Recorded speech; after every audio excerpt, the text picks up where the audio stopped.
Spent a lot of lecturing on the House floor today about fiscal responsibility. Now, I heard a lot about fiscal responsibility in 2005 and 2006 when the then minority wanted to take the majority. I think it's time for everyone in this room to take their fair share of blame for the spending that's gone on in this town for far too long.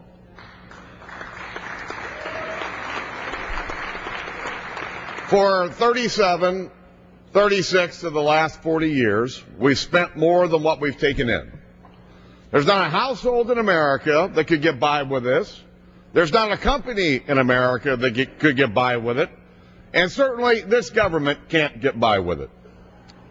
And so for the last 3 years, the Democrat majority, though, after having run on this mantra of fiscal responsibility, has done nothing more than spend, spend, spend, and spend. Now, we did our best in 2007 and 2008 to put the brakes on all that spending, and succeeded somewhat.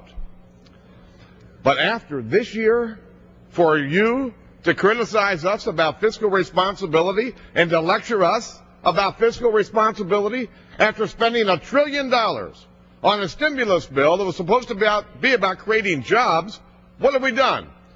We've created more unemployment. We've not put anyone back to work, and we're asking our kids and grandkids to pay $1 trillion in principal and interest for a bill that's not doing anything other than increasing spending. But you know what? You know what makes this bill that's on the floor here today to increase the debt limit by $290 billion a real joke?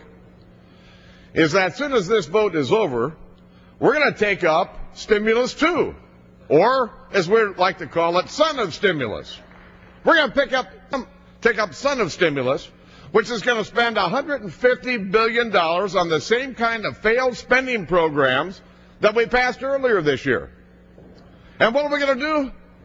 We're going to use that TARP money that those banks and those financial institutions have paid back. Well, where'd that money come from? We had to go borrow it. Everybody knows, everybody that voted for or against TARP in this chamber knows that money was intended to be paid back, to pay back the deficit, to pay down the deficit. And to take that $150 billion and spend it on more wasteful Washington spending is putting it right on the backs of our kids and grandkids. That's going to happen right after this vote. Who are we kidding? We're not kidding anybody. I just think it's time to put the brakes on all of it.